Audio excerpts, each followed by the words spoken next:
서울회생법원은 회생만 하는 법원이고 수원도 그렇고 부산도 그렇고 회생만 처리할 수 있는 법원이 있는 거예요. 근데 그 외에 다른 지방 같은 경우는 지방법원의 파산부에서 그 사건을 처리를 합니다. 그러다 보니까 파산부가 가지고 있는 재량도 좀 한정적일 거고 인력도 좀 한정적일 거예요. 그러다 보니까 좀 적체되는 부분들은 있습니다. 지금 만약에 대표님들께서 그거를 신청을 하는데 관할을 좀 어떻게 빠른 곳으로 하고 싶다라고 이제 원한다고 하시면 주사무소의 이전이라든지 아니면 다른 관할이라든지 이런 걸 통해서까지 하는 건 그렇게 추천드리진 않습니다.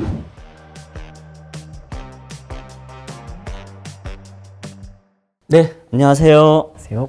국가의 전쟁 법무법인 스탠다드 이은성. 정경현 변호사입니다. 네, 반갑습니다. 저희가 이번 영상에서는 주로 여러 이제 대표님들께서 법인회생이나 법인파산을 진행하는데 공통적인 질문 사항들 위주로 한번 편하게 질문과 답변을 하는 그런 영상을 한번 가져볼까 합니다. 대표님께서 가장 궁금해하실 것 중에 하나가 법인회생 신청을 하면 인가까지 얼마나 걸리는지 궁금할 것 같거든요. 통상적으로 어느 정도 걸리나요? 통상 이제 저희가 안내를 해드릴 때는 신청 시점을 기준으로 회생계획안이 인가가 되면 끝난다고 보통 표현을 합니다. 그래서 회생계획안이 끝날 때까지 통상 기간은 한 7에서 8개월 정도, 그 정도 소요된다고 안내를 해드리고 있죠. 각 사건마다 조금씩 기간은 다를 수 있습니다. 기간을 이제 결정짓는 요소들을 보면은 회생법원이냐 지방법원이냐, 또 회생법원 중에서도 서울회생법원이냐 수원회생법원이냐 부산회생법원이냐 이 차이가 있을 수도 있을 것 같고요. 사건의 난이도라든지 사건에 관계돼 있는 채권자들 그리고 뭐 이해관계인들이 몇 명이나 되는지 회사의 규모에 따라서 많은 차이는 있을 수 있을 것 같습니다. 네, 그리고 그 채권자들의 동의 여부, 그러니까 어느 정도까지 이제 호의적인 채권자 혹은 적대적인 채권자가 있느냐도 있을 수 있고, 그 다음에는 회사의 이제 여러 가지 재무 상태를 파악하는 데 있어가지고 시간이 좀 더 오래 걸리는 경우가 있습니다. 뭐 예를 들어 보이면 재고자산 파악하는데 보통 조사위원이 이제 조사를 하는데 좀 연장 신청을 한다든지 이런 경우도 있고요. 또 그 다음에 채권 채무 관계가 굉장히 복잡할 때 이 채권을 인정을 해야 되는지 부인을 해야 되는지, 혹은 뭐 다른 데서 대의 변제가 들어왔는지 채권이 양도가 됐는지 명의가 변경된다든지 이런 것들이 계속 복잡하게 일어나는 경우에는 계속 수정을 하고 또 법원에 하나하나 허가를 하고 또 보고를 해야 되기 때문에 그런 부분들이 있어가지고 절차가 조금 더 오래 걸리는 경우가 있습니다. 현재 스탠다드에서 진행하고 있는 사건 중에서 그 통계들을 봤을 때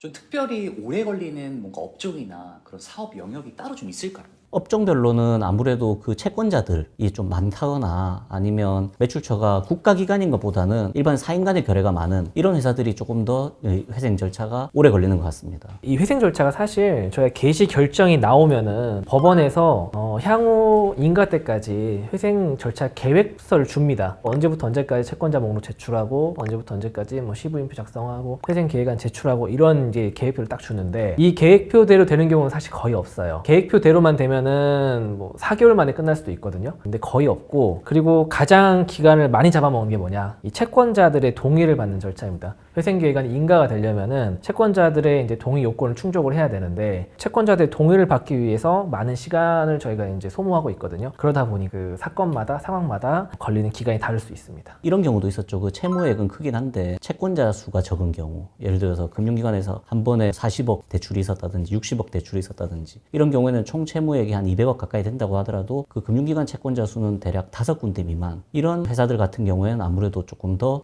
절차가 빨리 끝나는 측면이 있는 것 같습니다. 그럼 혹시 의도적으로 인가 받는 데까지 걸리는 시간을 조금 늦추는 경우도 있나요? 그러니까 인가가 되면 당장 뭐 실행해야 되니까 신청을 함으로써 얻는 뭔가 액션이 있을 테니 인가 받는 데까지 그 시간 조금 일부러 좀 늦추고 싶어하는 그런 클라이언트 분도 있을까 싶어서. 저희가 실제 그런 사례가 있지 않았습니까? 여성 수제화를 만드는 회사였었잖아요. 절차가 여름이었던 것 같아요. 이 회사 같은 경우는 가을이나 겨울철이 성수기고 여름에는 아무래도 좀 비수기였었잖아요. 그러다 보니까 여름에 들어가서 여름에 조사 보고서가 나오니까 회사의 기업 가치가 제대로 평가되지 않았던 사건이 있었죠. 그래서 저희가 법원하고 얘기를 해가지고 가을철, 겨울철 매출까지 좀 보고 진행을 하자라고 하면서 오히려 이제 좀 더 연기해서 시간을 벌어들였던 사건이 있었죠. 업종에 대한 이해가 없으면 그런 타이밍 잡기도 거의 어렵겠네요. 그렇죠. 가장 선행돼야 될 것은 그 업종에 대한 이해가 선행이 돼야 될 거고, 두 번째로는 그만큼 그 사건에 있어서 신청 대리인들이 신경을 써야 되겠죠. 그냥 예를 들어서 무미건조하게 그냥 형식적인 절차만 하면 애초에 그런 신경을 쓰기가 좀 어렵습니다. 그리고 또 가장 중요한 부분은 법원을 설득을 할 수가 있어야 되겠죠. 아무래도 이게 전문 변호사들이 직접적으로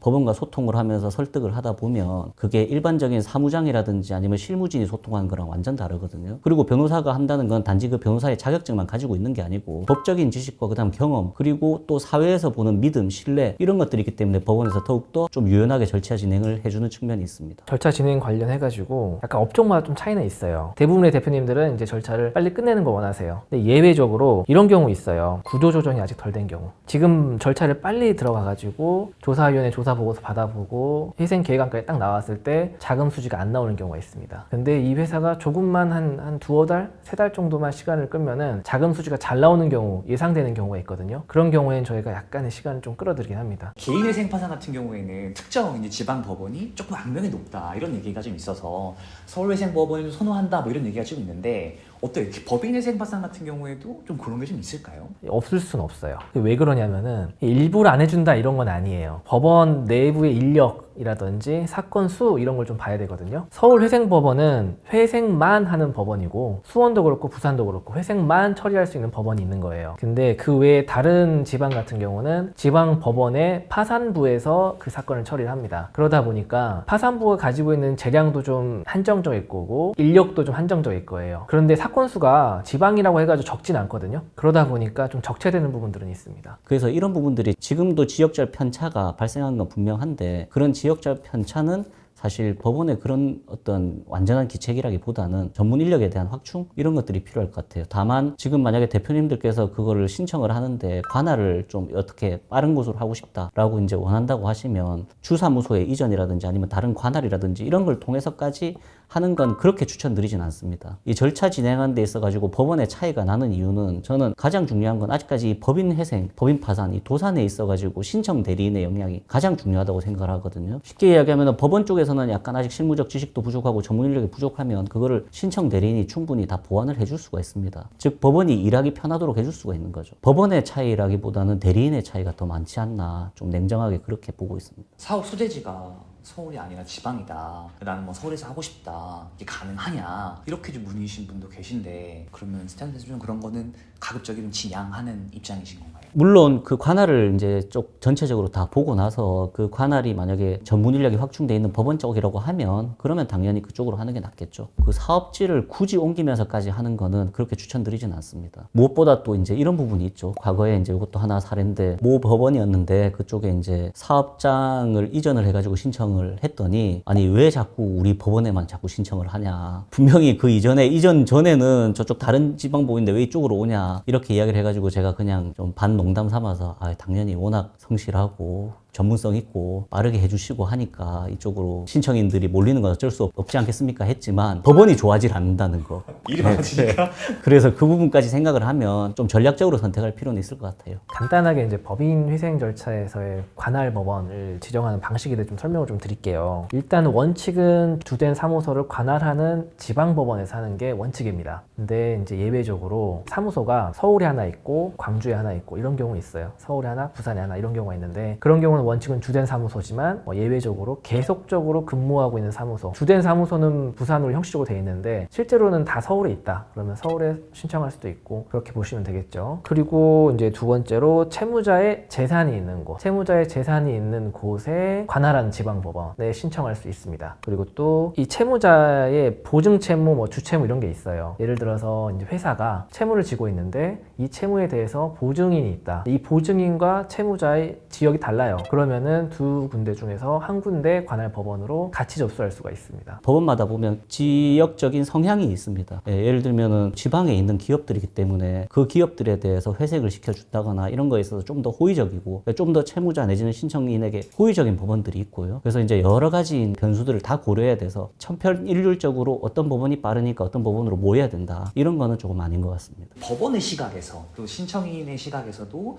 결국 인가를 받기까지의 조금 빠르게 받을 수 있는 좀 핵심적인 요소들. 법원의 입장에서 신청인에게 가장 이제 그 또 절차 진행에 있어서 가장 요구하는 중요한 포인트는 이 정확한 서면인 것 같습니다. 그 서면을 제출을 할 때 이게 아무래도 법인, 특히 사업체가 더욱더 복잡하고 내지는 다양한 이런 법적 쟁점을 가지고 있는 경우에는 조그만한 숫자 하나도 틀릴 수가 있거든요. 근데 이 법인회생 절차에서 가장 중요한 것 중에 하나는 또 숫자입니다. 그래서 숫자, 또 하다못해 주소, 굉장히 사소한 거지만 이런 것들이 잘못 기재가 되어 있으면 그걸 또 보정을 하고 다시 제출하고 이렇게 해야 되는 경우가 있습니다. 그래서 법원 입장에서 신청인에게 요구하는 가장 중요한 것은 정확한 서면이죠. 그 다음으로는 회계 자료, 실제와 얼마나 인치되어 있는지, 이 회사가 앞으로 어느 정도의 매출을 일으킬 수 있는 회사인지, 이런 것들이 이제 절차 진행 속도에 있어가지고 법원이 요구하고 있는 것 같습니다. 이인선 변호사님 말씀하신 게 제가 신청할 때 신청하는 신청서에 다 담겨져 있어요. 이 회사의 현재 회계 장부, 뭐 재무제표, 그리고 10년 후에 발생할 수 있는 자금 수지, 그리고 뭐 채권 채무에 대한 뭐 현재 상태 같은 거 이런 것들을 신청서 단계에서 전부 다 제출하게 되는데, 이 신청서를 간략하게 제출하는 경우도 가끔 있습니다. 다른 법무법인에서는 그런 경우가 있는데 저희는 이건 굉장히 지양하고 있어요. 이 신청서가 옛날엔 그랬어요. 옛날에는 그냥 신청서만 일단 제출하면은 법원에 있는 조사위원이나 뭐 관리위원이 알아서 해주겠지라고 하는 경우가 있었는데, 지금은 다릅니다. 지금은 어떻게 하냐면 이 신청서를 가지고 일단은 판사님이 신문하죠. 신문하고 관리위원이 이거 가지고 채권 조사를 해요. 채권 조사 끝나면은 조사위원이 이 회사를 살릴 수 있을지 없을지를 판단하면서 조사를 하는데, 제일 먼저 요구하는 게 신청서를 주세요입니다. 신청서. 이 신청서의 역할이 굉장히 커요. 그러니까 말씀해 주신 것처럼 서면, 회계장부, 채권 채무관계조사, 이게 전부 신청서에 들어가는데, 신청 단계의 신청서와 마지막에 나오는 그 회생계획안이 거의 대동소이할 정도로 신청서가 굉장히 정확해야 됩니다. 그래야 절차가 빠르게 진행됩니다. 신청서의 기초가 되는 회계 자료가 실제 상태와 좀 다른 경우가 많습니다. 근데 이거를 그냥 막연히 그냥 그대로 그 내용을 신청서에 기재를 하게 되면 회생 절차 내에서 소위 말하는 족쇄처럼 계속 따라다닙니다. 법원에서도 나중에 조사위원도 신청서에 이렇게 기재되어 있는데 왜 이러냐, 나중에 심지어 채권자들에게 동의를 받을 때도 신청서를 달라고 하는 추세거든요. 이런 식으로 계속 불필요한 의문 내지는 오해를 계속 쌓게 됩니다. 어쨌든 오늘 영상을 통해서는 또 정말 많은 대표님들이 궁금해하시는 법인회생 전체의 기간, 각 법원마다 어떤 차이가 있는지, 그 법원에서는 어떤 부분들을 신청인들에게 요구를 하는지, 이런 거에 대해서 간략하게 한번 다뤄봤습니다. 그래서 이 영상이 그런 질문을 가지고 계신 대표님들께 조금이나마 도움되셨기를 바랍니다. 그러면 저희는 또 다음에 또 좀 더 유익한 내용을 가지고 찾아뵙도록 하겠습니다. 앞으로 저희 이제 영상 이런 것들에 대해서 계속 꾸준히 올려드리려고 하니 좋아요, 구독, 눌러주시길 바라고, 도산의 기준 법무법인 스탠다드. 많이 찾아주시면 감사하겠습니다. 감사합니다. 감사합니다.